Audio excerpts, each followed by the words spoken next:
Assalamualaikum warahmatullahi wabarakatuh. Waalaikumsalam warahmatullahi wabarakatuh. Halo sobat muslim yang dirahmati Allah Subhanahu wa taala. Semoga selalu dalam keadaan sehat walafiat. Amin ya rabbal alamin. Alhamdulillah jumpa lagi bersama saya Zidni Adam dalam program Share It, kisah inspiratif.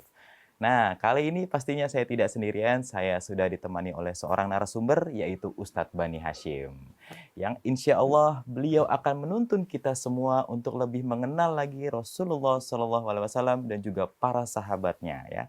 Dan tema kita hari ini, Sobat Muslim, itu adalah Abu Bakar dan prahara keluarga Rasulullah SAW. Nah, atau yang biasa disebut hadis al-ifki. Ini Sobat Muslim. Ustadz, assalamualaikum Ustadz. Waalaikumsalam warahmatullahi wabarakatuh. Bagaimana kabarnya Ustadz? Alhamdulillah, Sehat, sehat, Ustadz? semangat. Walah, mantap Ustadz. Ustadz, Ya, lagi sibuk apa nih? ya biasalah. Biasa ya Ustadz ya? Hilir mudik kesana kemari ngukur jalan. Walah, hijrah sana sini gitu Ustadz. Masya Allah Ustadz ya. Alhamdulillah. Ustadz, kemarin-kemarin kan kita sudah, Ustadz sudah menceritakan tentang Abu Bakar, perjalanan Abu Bakar berserta perang-perangnya Ustadz. Ada perang Badar, terus ada perang Uhud juga ya Sobat Muslim ya. Nah terus sekarang kali ini kita nggak ngomongin perang dulu nih Ustadz. Ya. Kita ngomongin tentang prahara keluarganya Rasulullah. Maksudnya kisah rumah tangganya Rasulullah gitu. Seperti apa sih Ustadz gitu? Insyaallah. Bismillahirrahmanirrahim. Alhamdulillah wassalatu wassalamu ala Rasulillah. Sahabat Syariat dimanapun berada, kita masih berbicara tentang sosok Abu Bakar radhiyallahu anhu, yang kebetulan Abu Bakar ini adalah sahabat sekaligus mertua ya dari Rasulullah Shallallahu Alaihi Wasallam. Berarti rumah tangga Rasulullah, wabil khusus rumah tangga beliau dengan ibunda Siti Aisyah tentunya itu berkaitan dengan Abu Bakar radhiyallahu anhu. Kita ceritakan kemarin bahwa sebetulnya Rasulullah SAW sudah menikahi ibunda Aisyah itu sebelum hijrah. Ya, dikatakan sekitar 3 tahun atau 2 tahun sebelum Rasul hijrah itu sudah menikahi Siti Aisyah radhiyallahu anha. Tapi belum tinggal satu rumah, belum tinggal bareng karena pertama dari segi usia, yang kedua memang kondisi Rasulullah ketika itu sedang sulit, sedang dikepung, sedang diancam, diintimidasi oleh orang-orang kafir Quraisy, sehingga untuk membangun rumah tangga belum pas, apalagi kemudian diperintahkan untuk hijrah ke Madinah Al-Munawwarah. Maka fokus Rasulullah SAW adalah bagaimana membawa agama ini ke tempat yang lebih kondusif gitu. Nah, setelah 2 tahun atau masuk tahun ketiga di Madinah Al-Munawwarah, barulah kemudian beliau tinggal satu atap dengan ibunda Siti Aisyah radhiyallahu anha. Nah, di antara istri-istri Rasulullah itu kalau di total semua istri Rasulullah ada sekitar 9. 9 ya, yang beliau kumpulkan di waktu yang bersamaan. Kalau totalnya ada 11 ya. Oh, total ada 11. Ada 11. Cuman ada yang satu lebih meninggal lebih dulu, terus ada yang cerai. Jadi totalnya yang dikumpulkan Rasulullah ada 9. Dan sebagian ahli sejarah meneliti ternyata dari 9. Kenapa istri Rasulullah sampai 9 itu? Jadi 9 istri Rasulullah itu katanya mewakili karakter seluruh wanita di atas muka bumi. Oh, Masya Allah. Jadi karakternya kayak ada yang karakternya begitu, seperti Ibunda Khadijah, ada yang karakter seperti Sofia, ada yang karakternya seperti Sauda, seperti Bunda Aisyah, seperti Hafsah dan seterusnya. Nah, jadi seluruh wanita di umat bumi ini semua sudah terwakili karakternya. Iya, seperti 9 orang ini gitu. Jadi teman-teman Syariat lagi mikir, saya kayak cocoknya siapa ya? Wah, itu Ustadz ceritain karakter satu persatu tuh kalau ada tuh satu. Ya. Nah, kita berbicara tentang Ibunda Aisyah radhiyallahu anha. Beliau ini karena bapaknya ganteng kan? Nah, berarti Ibunda Aisyah cantik dong. Cantik dan manis. Putih, bersih. Sebagaimana Abu Bakar itu sosok yang tampan, putih, bersih. Ya 11-12 lah dengan Mas Adam. Oh enggak lah Ustadz lah. Kalau saya karena ini ada lampu ini. Sama saya juga ada lampu Ustadz. Cantik. Jadi kalau tersenyum tersipu malu gitu, itu pipi beliau itu sampai ke merah-merahan. Ya, jadi kalau orang putih bersih, malunya itu merah. Orang hitam biru jadinya. Maka Rasul kerap kali memanggil ibunda Siti Aisyah dengan Humaira. Dari kata hamra, merah, Humaira itu kasih sayang, ada talatub. Kecil tapi maksudnya kasih sayang. Jadi maknanya kemerah-merahan. Karena memang cantik. Tapi yang membuat Rasulullah SAW terpikat dengan Ibunda Aisyah bukan hanya kecantikan semata, tapi lebih karena kecerdasan. Karena Abu Bakar adalah sosok figur yang cerdas, maka kita ceritakan kemarin-kemarin itu, Abu Bakar itu beliau adalah sosok yang selalu mendampingi Rasulullah, memberikan nasihat-nasihat, memberikan wejangan-wejangan, bukan sebenarnya bukan nasihat sih ya, lebih tepat asupan ide. Gitu. Karena kalau Rasul dinasihatin, masa Rasul dinasihatin? Iya, benar. Jadi Rasul meminta pertimbangan, seringkali beliau memberikan pertimbangan-pertimbangan. Karena orang pintar dan cerdas, pasti pertimbangannya selalu Baik, memiliki maslahat yang besar dan luas ya. Maka itu turun juga tuh kepada Ibunda Aisyah. Beliau adalah wanita yang selain cantik, cerdas. Udah cantik, cerdas pula. Masya Allah. Maka di antara istri-istri Rasulullah yang lain, itu kelihatan sekali. Rasul ini kalau sama Ibunda Aisyah, mukanya itu sumringah. Segar, gitu. Kalau sama yang lain seneng, tapi senyumnya nggak selebar kalau sama Aisyah deh. Gitu. Oh gitu. Jadi istri-istri yang lain itu selalu cemburu dengan Aisyah, merasa gitu. kalah saing.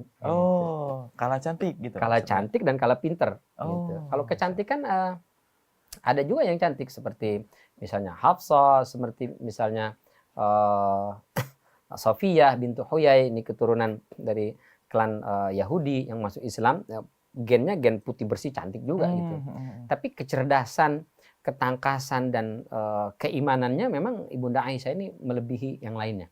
Sehingga Rasul selalu senang kalau di rumah Ibunda Aisyah, selalu nanya-nanya kapan jadwal si rumah Aisyah ya gitu. Maka ya akhir hayat pun ketika meninggal beliau lebih memilih di rumah Ibunda Aisyah. Itu yang membuat wanita-wanita yang lain atau istri Rasulullah yang lain muncullah cemburu. Gitu, Ustaz. Jadi istri Nabi juga ada juga cemburunya. Oh iya. Apalagi namanya kita, manusia gitu. Kita yang bukan Nabi kan. Oh, iya, makanya itu dia Ustaz. Tapi kata Ibunda Aisyah, di antara semua istri Rasulullah yang masih hidup, aku nggak pernah cemburu. Karena merasa di atas angin, beliau menang. Tapi ada satu istri Rasulullah yang sudah meninggal, dan aku cemburu justru, yaitu Ibunda Khadijah. Oh, istri pertama nih Ustaz. Istri Rasulullah. Karena Rasulullah kalau menceritakan Ibunda Khadijah, itu selalu bersemangat, berapi-api gitu. Jadi aku lihat, kayaknya aku nggak ada apa-apanya dibandingkan Ibunda Khadijah. Gitu. Cuman ya karena sudah nggak ada kan, akhirnya dia nggak merasa harus ini nih gitu. Itu sekilas bagaimana kecintaan Rasulullah kepada Ibunda Aisyah, karena beliau selain cantik adalah smart, pintar dan cerdas, dan ini dibutuhkan. Kenapa dibutuhkan Mas Adam? Karena kan panutan kita kan Rasulullah kan ya. Iya betul. Jadi semua aspek kehidupan kita, contohnya ya Rasul Shallallahu Alaihi Wasallam. Siapa yang menceritakan kehidupan Rasul kepada kita? Sahabatnya. Betul. Sementara kehidupan manusia kan ada yang sifatnya private. Gak mungkin dong Abu Bakar, mohon maaf sekali, ngikutin Rasul sampai mohon maaf di kamar mandi, di kamar tidur. Sahabat-sahabat gak mungkin tahu dong. Sementara kita semua umatnya ada di kamar mandi, tidur bersama dengan pasangan. Ini gimana nih? Kan mesti ada aturannya. Disitulah Rasul membutuhkan istri-istri beliau yang kemudian nanti akan menceritakan kepada kita. Rasul gimana sih adabnya di rumah? Bagaimana sih kepada pasangan? Bagaimana cara bermesra-mesraannya? Nah itu kan perlu kita pelajari juga. Perlu. Karena kita harus, cinta itu kan kalau nggak dipupuk lama-lama layu, hilang. Iya benar Ustaz. Bahaya, maka cinta itu mesti dipupuk. Nah itu dia tuh. Karena rumah tangga nggak cukup hanya dengan cinta doang, kan nggak kenyang katanya. Iya benar, nggak bisa dimakan. Bisa dimakan. Nah, Ibunda Aisyah di antara istri-istri tadi itu memiliki kecerdasan yang luar biasa. Beliau menghafal hadis itu sampai 2000-an lebih. 2000 hadis, lebih. Jadi riwayat hadis yang kita terima, kita amalkan itu banyak sekali yang lewat Ibunda Aisyah radhiyallahu anha. Masya Allah. Berarti waktu Rasulullah nih banyak bersama Aisyah nih? Banyak bersama Aisyah. Terutama momen-momen romantis. Masya Allah. Misalnya Rasulullah itu mengajak Ibunda Aisyah berlari. Jogging gitu Ustaz, atau bagaimana? Iya jogging. Balap lari, Aisyah balap lari yuk. Kadang Aisyah menang karena masih muda kan. Kadang Rasul yang menang gitu. Dan ternyata itu di antara bagian dari membangun romantisan dan keutuhan rumah tangga. Karena dalam hidup berumah tangga pasti ada masalah dong. Iya benar. Ya, kalau solusi tidak juga ketemu, jalan keluar juga tidak bisa muncul, maka kita perlu keluar jalan-jalan. Iya. Gitu. Ada nggak Ustadz dari apakah itu semua hanya dilakukan oleh Ibunda Aisyah atau dengan istri-istri yang lain Ustadz? Ada istri lain seperti Siti Maimunah, tapi lebih banyak bersama dengan Ibunda Aisyah. Ya, Ibunda Aisyah radhiyallahu anha. Sehingga Rasul pernah ditanya, ya Rasul, siapa yang paling engkau cintai? Langsung Aisyah. Gitu. Oh langsung tuh. Langsung Aisyah. Nggak pakai mikir, siapa ya? Enggak. Aisyah langsung. Kata sahabat, mohon maaf ya Rasul, dari kalangan laki-laki. bapaknya. Oh, Langsung. luar biasa. Ustadz, kita jeda dulu sebentar ya. Masya Allah, semoga kita dicintai juga seperti Rasulullah. Baik, Sobat Muslim, jangan kemana-mana, tetap di Share It.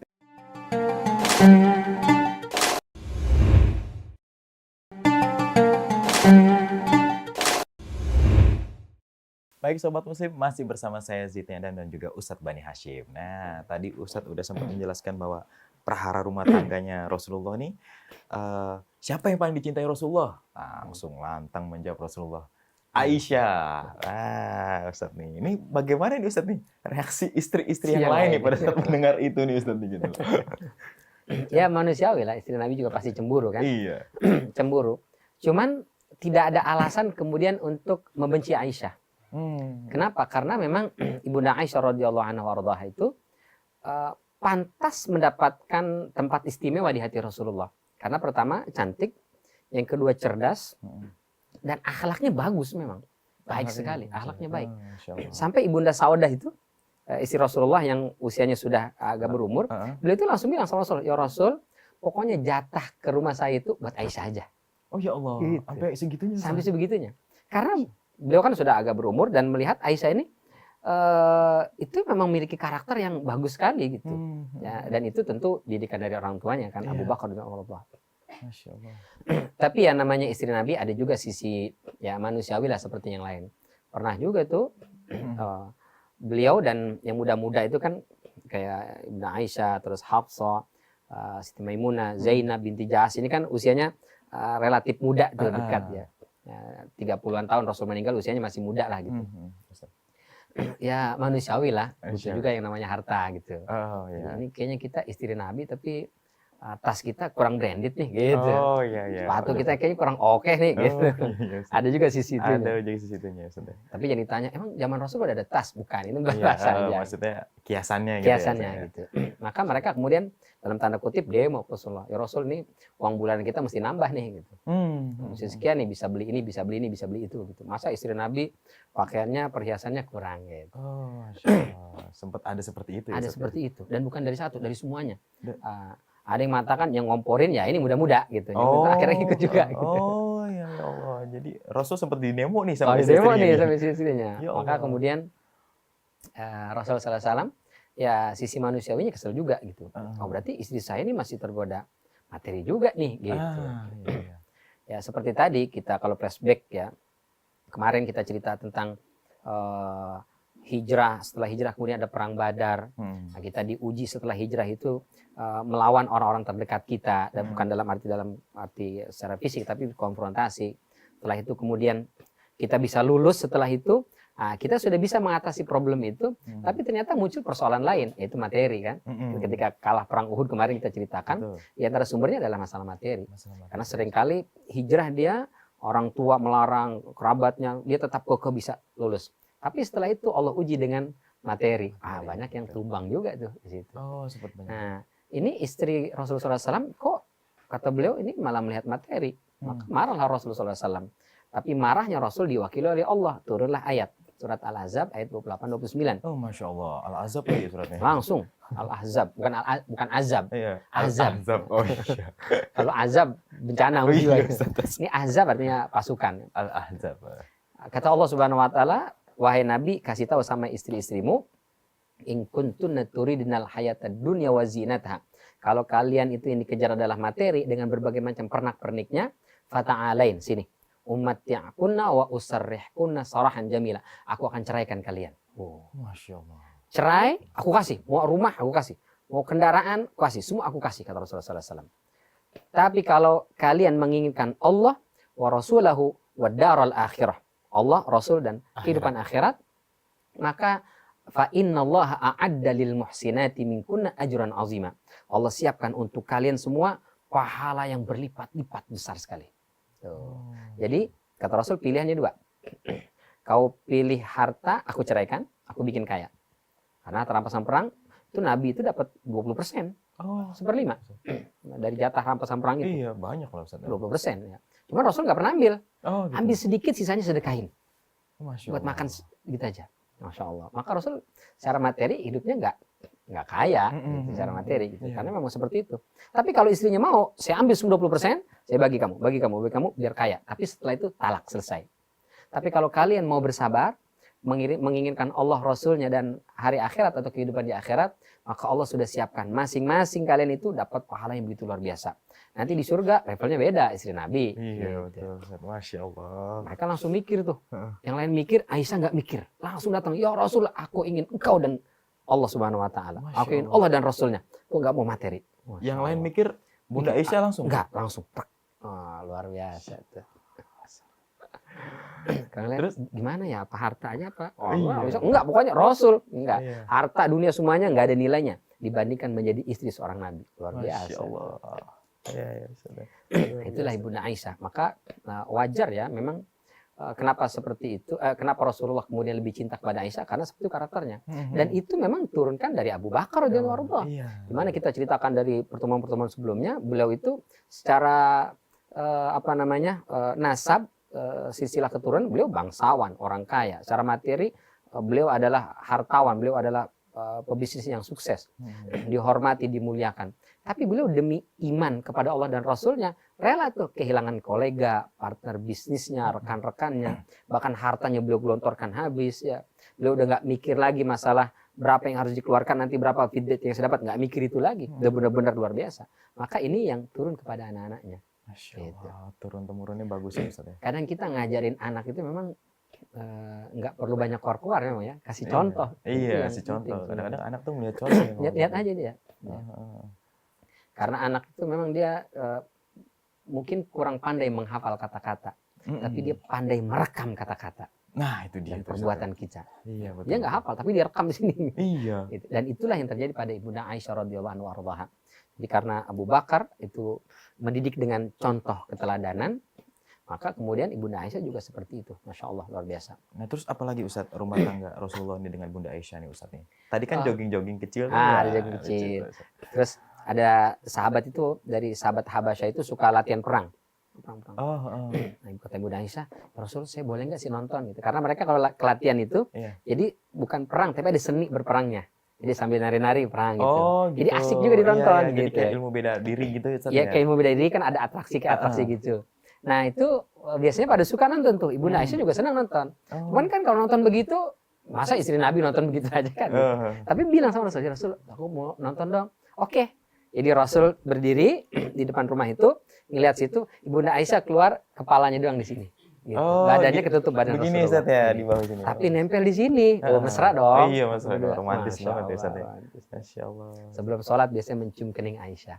Sebelum sholat tuh yang dilakukan mencium kening Aisyah. Mau berangkat sholat, mencium kening Ibunda Aisyah. Wah, itu luar biasa tuh. Jadi boleh Mas Adam. Tapi kalau mazhab Syafi'i katanya nggak batal. Nggak batal ya Ustaz? Batal kalau mazhab Syafi'i. Batal. Batal. Jadi kalau mencium kening istri dalam mazhab Syafi'i batal. Tapi jumhur ulama mengatakan enggak. Nah itu diantara bentuk kemesraan Rasulullah SAW dengan Ibunda Aisyah. Tapi menarik, meski Ibunda Aisyah ini kaum bangsawan, orang kaya, tapi maharnya itu ya diserahkan kepada Rasulullah SAW, nggak meminta. Pokoknya saya di maharnya harus sekian. Enggak. Ya Allah. Ibunda Aisyah ditanya, Ibunda Aisyah, berapa mahar yang Rasul berikan kepada Anda? Nah, kata Ibunda Aisyah, sama seperti yang Rasul berikan kepada istri-istri yang lain. Selain Ibunda Khadijah. Kalau Ibunda Khadijah kan 100 ekor unta. 100 ekor unta itu bukan ekornya doang ya. Untanya maksudnya. Satu unta itu, 20 ekor unta, maaf. 20 ekor unta. Jadi kalau satu unta umpamanya yang kurus krempeng ya, itu 35 juta, berarti kan kalau kali 20, 700 juta. Itu baru unta saja. Belum emas, perak, perhiasan. Kalau dalam ensiklopedia Islam itu disebutkan mahar Rasul kepada Ibunda Khadijah itu kurang lebih 1 miliar. Masya Allah. 1 miliar. Tapi ke Ibunda Aisyah dan istri-istri yang lain, sama itu. Ditanya, berapa maharnya? Kata Ibunda Aisyah, isna asyara uqiyatan wa nasyan. 12 uqiyah, 1 nash. Itu berapa? Khomsumi dirham. 500 dirham. Kalau dirupiahkan ya kira-kira mungkin sekitar 100 juta lah. 100 juta ya? 100 juta. Di mahar Rasulullah itu meskipun kelihatannya Rasulullah nggak punya uang, tapi kalau untuk urusan menikah, kok tiba-tiba bisa ada uangnya gitu? Luar biasa. Masya Allah. Untuk urusan menikah itu. Jadi teman-teman yang laki-laki ini yang mau menikah, siapkan mahar yang terbaik. Nah, itu dia tuh. Tapi Siapkan. buat teman-teman perempuan, jangan menuntut banyak-banyak. Nah, itu dia tuh. Itu adem begitu tuh. Adem. Yang Jadi perempuan ketemu nggak gitu. nuntut yang banyak, tapi yang laki-laki saya akan berikan yang terbaik. Nah, gitu. Karena buat jadi istri kan Buat Ustaz jadi kan, istri. harus jadi yang terbaik gitu. Karena kalau diberikan yang terbaik, yang mahal, dia merasa berat kan? Mm-mm. Tapi dia usahakan, sehingga nggak gampang ninggalin. Iya. Mahal nih soalnya nih kemarin, modalnya gede nih Masya gitu. Benar Ustaz. Ustaz, oke baik kita jeda dulu sebentar Ustaz ya. Ya, ya. Sobat Syariat, makin menarik kan. Jangan kemana-mana, tetap di Syariat.